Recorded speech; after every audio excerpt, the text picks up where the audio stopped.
Declaração juramentada de Jonar. Quando assinei com a Signature para formar o duo com meus companheiros de banda, foi minha grande oportunidade. Naquela época, eu era um jovem de 18 anos da zona rural de Minnesota que sonhava com uma carreira na indústria da música. Antes disso, eu tinha seguidores nas mídias sociais, ocasionalmente músicas no lançava ou no em outras plataformas de mídia social, e tocava em turnês de eventos ao vivo nas mídias sociais, como o DigiFest, para tentar construir uma base de fãs. Mas eu era apenas um músico experiente gerenciando minha própria carreira e fazendo minha própria publicidade, com a ajuda de meus pais. Eu não tinha um contrato de gravação com uma grande gravadora, ou qualquer contato no mundo da música. Então, quando a Signature me recrutou, representou uma tremenda oportunidade. Esta era a minha grande chance. Quando a Signature me abordou, fiquei sabendo que ela era administrada e parcialmente propriedade de Randy Phillips, uma figura extremamente influente na indústria da música. É por isso que considerei meu acordo com a Signature minha grande chance. Quando o duo foi formado, convidou a Signature meus colegas de banda e a mim, para irmos a Los Angeles para ensaios para a turnê inicial de nossa banda, sessões de gravação e fotos e vídeos para divulgação em nossas contas de mídia social. Inicialmente, nosso principal ponto de contato com a Signature era David Loeffler. Loeffler nos disse que era o parceiro de Randy e enfatizou que precisávamos ouvi-lo e seguir suas instruções. Ele mencionou que trabalhou no ramo do entretenimento desde o final da adolescência, começando como membro de uma banda chamada Ake, ou Express Yourself Clearly. Loeffler afirmou saber tudo sobre a indústria do entretenimento e do que é preciso para se tornar uma estrela. Durante nosso primeiro mês em Los Angeles, todos os membros da nossa banda ficaram em um Airbnb alugado pela Signature. Ao longo dessa estada inicial, pelo menos um dos pais de um membro da banda sempre esteve presente para nos acompanhar. Durante o mês inicial, quando um dos pais estava sempre presente, Loeffler não era excessivamente abusivo ou dominador. Embora ele tivesse um temperamento, ele se comportou principalmente profissionalmente. Mais tarde, a Signature nos mudou para um local diferente, uma casa em Beverly Hills, Califórnia. Depois que nos mudamos para o complexo, nossos pais não nos acompanhavam mais. Assim que um de nossos pais não estava mais presente regularmente na casa, embora ocasionalmente um deles visitasse, o comportamento de Loeffler mudou drasticamente. Ele se tornou cada vez mais controlador e abusivo. Quando chegamos ao complexo, Loeffler disse-nos que precisávamos verificar com ele antes de receber qualquer visita. Além disso, não tínhamos permissão para deixar a propriedade a menos que acompanhados por ele. A propriedade tinha um sofisticado sistema de alarme. David não nos forneceu o código usado para ativar e desativar o sistema. Sempre que saíamos da casa estávamos sempre acompanhados de Loeffler. Nossos passeios eram sempre relacionados ao trabalho. Por exemplo, visitamos Logan Paul, um youtuber famoso, mas foi uma viagem de trabalho, não uma ocasião social. Logan Paul dirigiu 2 de nossos videoclipes e colaborou conosco em outros projetos. Loeffler esteve presente durante toda a nossa estadia com Logan Paul, causando ansiedade entre nós. Mesmo uns passeios divertidos, como as viagens à Disneylândia e à Universal Studios, eram altamente programados e coordenados, destinados à captação de conteúdo para nossas contas de mídia social e canais do YouTube. David nos acompanhava nessas ocasiões, nos orientando e criticando o tempo todo. Na Disneylândia, a viagem à esposa de Loeffler, Lisa, estava presente. Ela começou a nos treinar sobre como lidar com ele. Enquanto estávamos no complexo, Loeffler definia nossos horários e controlava todos os aspectos de nossas vidas diárias. Dizer que Loeffler era dominador seria tremendo eufemismo. David, que na época tinha quase 40 anos, morava na casa conosco e estava presente 24 horas por dia, 7 dias por semana. Ele era a principal figura de autoridade adulta madura em nossas vidas, e sua presença criava constante ansiedade entre nós. Pouco depois de chegarmos no complexo, Loeffler estabeleceu a regra de 3 greves. Tudo tinha que ser feito exatamente como ele disse nos mínimos detalhes. Loeffler nos informou que, se um assento de vaso sanitário fosse deixado aberto, ou uma luz acesa, ele desligaria toda a banda, rescindiria contrato com a nossa Signature Entertainment, e nos mandaria de volta para casa. Acreditei em Loeffler e fiz o que pude para agradá-lo. Minha atitude geral era que essa era minha grande chance, eu queria fazer o que fosse necessário para ter sucesso. Loeffler era meu chefe imediato, e eu queria fazê-lo feliz, e que eu evitaria fazer ondas e faria o que me mandassem. Isso foi extremamente difícil, mas confiei em minha força interior para manter uma mente clara e permanecer fiel ao meu eu autêntico diante da adversidade.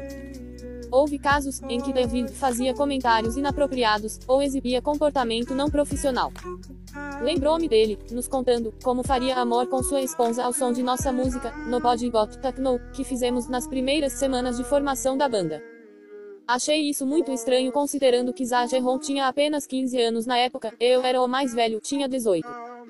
Às vezes David se aproximava de mim perguntando sobre as garotas atraentes com quem eu estava conversando no Snapchat, falando comigo, como se eu fosse seu amigo. Ele falava com todos nós dessa maneira, tentando nos fazer sentir como se fosse nosso amigo e buscando sua aprovação. Lembrou-me dele, contando as histórias de como Lionel de Richie era tranquilo com as garotas em turnê, e ele pintou isso como uma maneira desejável de se comportar durante a turnê.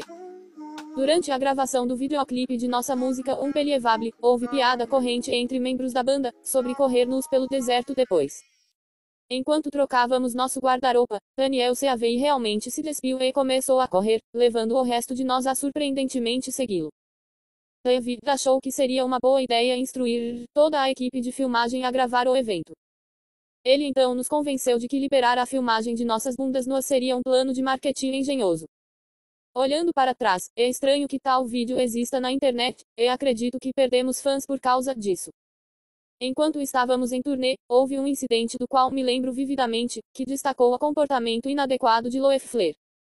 A mãe de uma de nossas fãs enviou um e-mail para TED Publicitário Records, Sullivan, Down Atlantic, expressando sua preocupação com um homem de cabelos compridos que estava dançando de forma inadequada e agindo de forma estranha com sua esposa na cabine da frente da casa no meio da multidão. Este homem acabou por ser Loeffler. Ela mencionou no e-mail que todos ao seu redor estavam olhando e, se sentindo realmente desconcertados com seu comportamento, especialmente, porque estava claro que ele era alguém importante para a banda.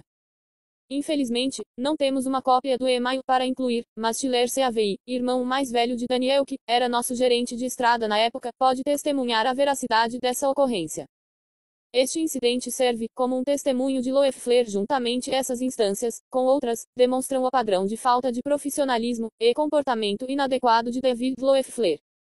Suas ações não apenas nos deixaram desconfortáveis, mas também tiveram um impacto negativo em nossos fãs e na imagem da banda. A casa tem 2 andares, um andar de cima e um andar de baixo.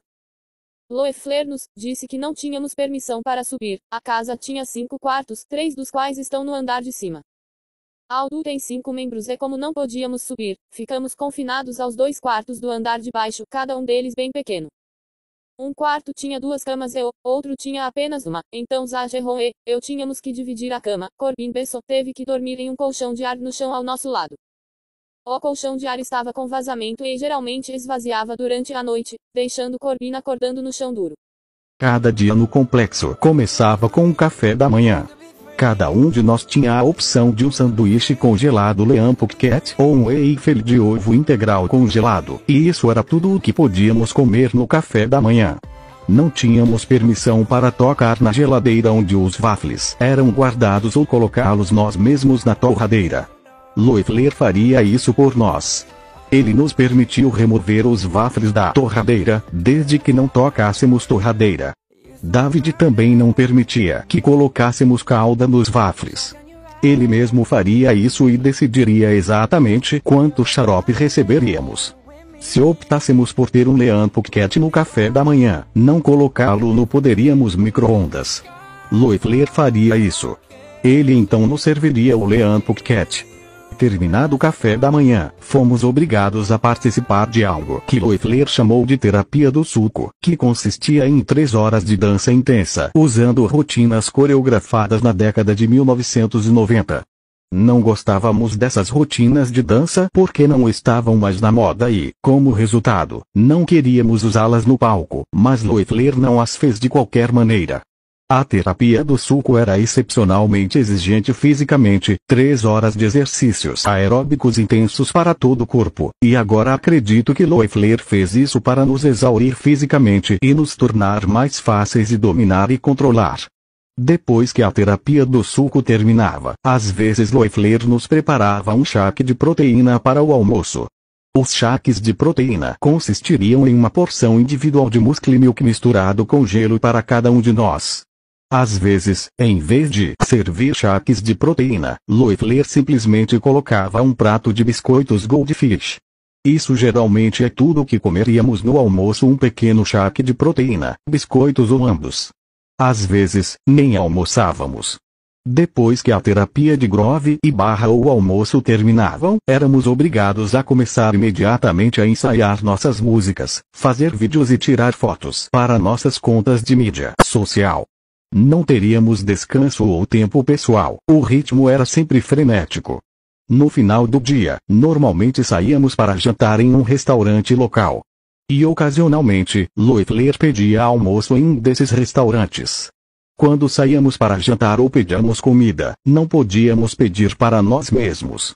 Loeffler geralmente pedia para nós e dizia algo como: "Entendi, vamos comer em estilo familiar.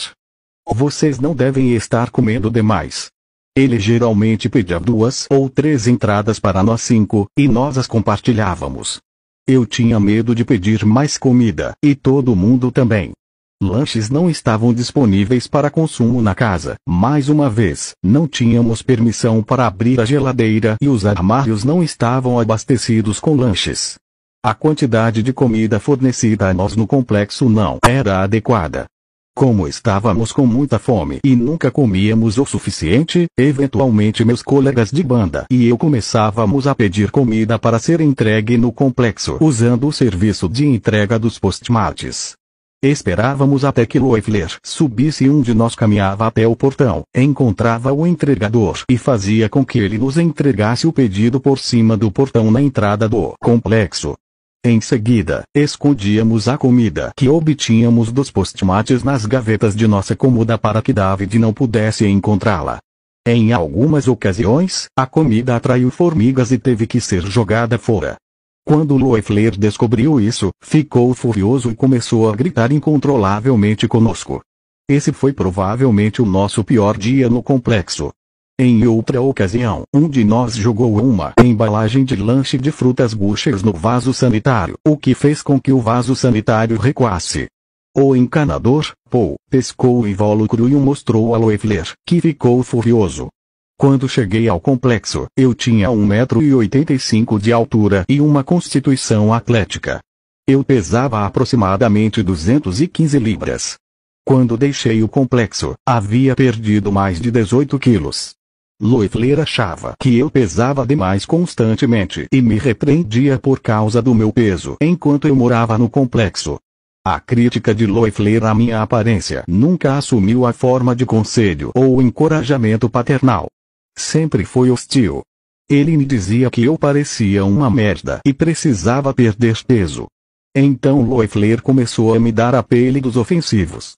Uma vez, enquanto estávamos em um dos jantares estilo familiar, que minha mãe estava participando, Loeffler pediu uma sobremesa para todos dividirem.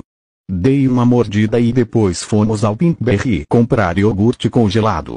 Eu realmente queria mostrar à minha mãe como era bom provar o iogurte congelado, então também comprei um iogurte congelado, embora já tivesse comido uma mordida na sobremesa e soubesse que isso deixaria Loeffler com raiva, mas fiz, mesmo assim. Loeffler então veio com um apelido depreciativo, Double Dessert, que ele usou na frente de minha mãe e colegas de banda pelo resto da noite. O xingamento foi extremamente humilhante e doloroso. Eu tinha 18 anos e não estava acostumada a ser humilhada por um adulto como Loeffler de forma tão pessoal e intrusiva. David também me deu outro apelido, Muffin Top. Isso também doeu muito. Ele também se referiu a Jack Avery como Muffin Top. Com o passar do tempo, David começou a interferir em nossas vidas pessoais ou a usá-las para zombar de nós. Enquanto morávamos na casa, um dos meus colegas de banda, Corbin Besson, estava tentando manter um relacionamento à distância com sua namorada. Uma noite ele saiu, ficou perto da janela do nosso quarto e ligou para a namorada. Eu estava no quarto e pude ouvir Corbin chorando, explicando como sua vida era estressante geralmente, abrindo seu coração para sua namorada. David deve ter ouvido a conversa de seu quarto no andar de cima, porque na manhã seguinte, no café da manhã, ele começou a imitar a voz e a cadência de fala de Corbin e a agir como se estivesse chorando. Loeffler então começou a repetir algumas das coisas que Corbin havia dito para sua namorada, na frente do resto da banda. Fiquei cada vez mais estressado e ansioso quanto mais tempo passava na casa. Mas, como dito acima, eu queria fazer o que quer que fosse para ser bem-sucedido. E tentei cultivar um estado de espírito otimista e me convencer de que estava simplesmente pagando minhas dívidas e realizando meus sonhos. Mais importante, eu tinha medo de Loeffler. Achei que ele tinha o poder de me expulsar da banda e me mandar para casa, arruinando o meu sonho de ter sucesso na indústria da música. Meu futuro estava literalmente em suas mãos, então aguentei seu abuso e tentei não irritá-lo. Sempre que a banda se opunha a Loeffler, ou demorava a seguir suas ordens, Loeffler ameaçava que o Signature pararia de apoiar nossas carreiras. Por exemplo, um de nossos primeiros grandes shows foi no PlayStation Theatre em Nova York. Tocamos 3 noites com ingressos esgotados seguidas e ficamos muito animados com isso. Eu e outros membros da banda pedimos passes de bastidores para nossos pais e namoradas, que vieram ao show e estiveram presentes atrás da cortina. David parecia bastante agitado com a presença de nossos amigos e familiares. Na verdade, um incidente ocorreu nos bastidores do MTV TRL logo após os 3 shows do PlayStation Theatre. Tínhamos acabado de nos apresentar no TRL, e toda a equipe da MTV ainda estava no local. Eu poderia dizer que alguns dos funcionários da MTV estavam preocupados com a forma como Loeffler nos fazia sentir. Loeffler disse que fomos distraídos por nossos familiares e amigos durante os shows do PlayStation Theatre. Nossa turnê europeia estava prestes a começar e Loeffler ameaçou cortar todo o nosso orçamento de produção, para luzes, parede de vídeo etc. e nos enviar ao palco apenas com microfones e uma faixa de backup, porque tínhamos muitos amigos e familiares membros presentes em Nova York. Se ele tivesse cumprido essa ameaça, teria destruído nosso passeio. Nós, membros da banda, encerramos a conversa abraçados e chorando, e estar lá um para o outro. Este foi um dos piores dias durante meu tempo em Vaidonville.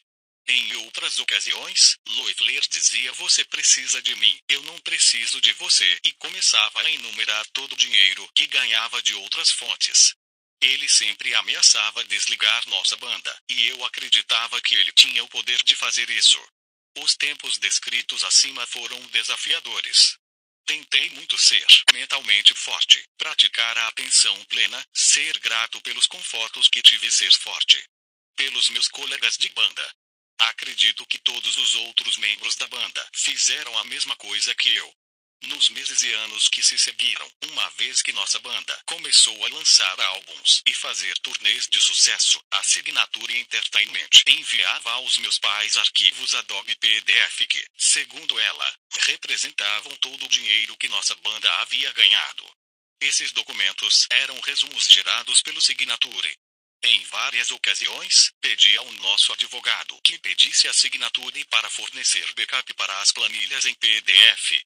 A Signature se recusou a fornecer algumas dessas informações, ou arrastou os pés, ou nos deu informações inconsistentes, solicitando várias informações que a Signature não forneceu. Como estávamos tendo muitos problemas para obter registros contábeis completos e precisos da Signature, considerei, e ainda considero isso um abuso financeiro. Você é um merda, você não merece sucesso. Sua própria música não é boa, vocês parecem lixo. Essas eram algumas das ofensas que os meninos escutavam de David, o ex-empresário deles. Este documento contém uma gravação de áudio de David gritando em um dos meus companheiros de banda, Zacheron, por pedir uma salada Caesar. Eu estava presente quando ocorreu esse incidente e é totalmente consistente com a minha memória do evento real. A gravação de áudio não parece ter sido editada ou modificada de forma alguma. Novamente, eu estava lá, reconheço as vozes na fita, lembrei-me do incidente antes da gravação ser lançada no YouTube e a gravação é consistente com a minha lembrança. Naquele dia, Loeffler estava gritando, não falando alto ou com força, ele estava gritando que Zach não havia conquistado o direito de pedir uma salada. Loeffler é altamente emocional e usa palavrões repetidamente. A outra pessoa cuja voz aparece na gravação é Randy Phillips, que estava tentando interceder junto a Loeffler. No final, depois que Phillips disse que Zach é o mais novo, Loeffler ficou ainda mais bravo, bateu as mãos e gritou: "Estou saindo daqui." Foi assim que Loeffler tratou a mim e aos meus companheiros de banda quando morávamos no complexo. Incidentes como esse aconteciam a cada 2 ou 3 dias. Às vezes, Loeffler gritava ainda mais alto e se envolvia em comportamentos ainda mais inadequados. Devido à humilhação e abuso emocional como esse, desenvolvi um distúrbio alimentar. Nunca fui capaz de simplesmente apreciar a comida desde que deixei o complexo. As refeições me deixam extremamente ansioso e quase nunca consigo terminar o que está no meu prato. Sinto-me ansiosa com a minha aparência e estou sempre me olhando no espelho para ver se estou muito inchada para ser fotografado. Hoje geralmente me sinto inseguro com minha aparência. Nunca me senti assim antes de encontrar Loeffler. Eu me sentia bem comigo mesma e com meu corpo e tinha uma boa relação com a comida. Eu vi outros membros da banda começarem a se comportar da mesma maneira. Todo mundo era um adolescente normal antes de se mudar para o complexo. Mas com o passar dos meses, as pessoas fingiam relutância em comer, embora estivéssemos todos com muita fome, e outros membros da banda começavam a fazer comentários críticos sobre seu próprio peso. Loeffler também sempre constantemente criticou nossa aparência de outras maneiras. Por exemplo, ele disse que precisávamos raspar as axilas. Por alguma razão, Loeffler insistiu em fazer isso pessoalmente. Ele literalmente ensaboou nossas axilas com creme de barbear e as depilou como uma navalha. Loeffler excepcionalmente foi abusivo sobre vários aspectos de nossas performances, não apenas nosso peso. Ele criticou muito nossas composições, apresentações vocais, rotinas de dança instrumental e execução. Loeffler costumava usar linguagem áspera ao expressar sua insatisfação. Quando adolescente, fiquei surpreso ao ouvir um adulto maduro usar uma linguagem tão forte com tanta frequência. Durante os ensaios, às vezes ele gritava que parecíamos lixo. Ocasionalmente, tocávamos uma ou nossas próprias canções que havíamos escrito antes de ingressar no WDW. Loeffler criticaria e dissecaria cada aspecto da música na frente do resto da banda. Às vezes, sugerimos modificações nas músicas que o Signature nos pedia para cantar. Lembro-me de Loeffler respondendo que sua própria música não é boa o suficiente para você ter uma palavra a dizer. Não me lembro de David concordar com nossas sugestões ou considerá-las valiosas. Embora às vezes ele nos elogiasse por seguirmos suas instruções, não me lembro dele mostrando interesse genuíno em nossas opiniões ou ideias durante aquele tempo no complexo. Em vez disso, ele tendia a criticar nossa opinião.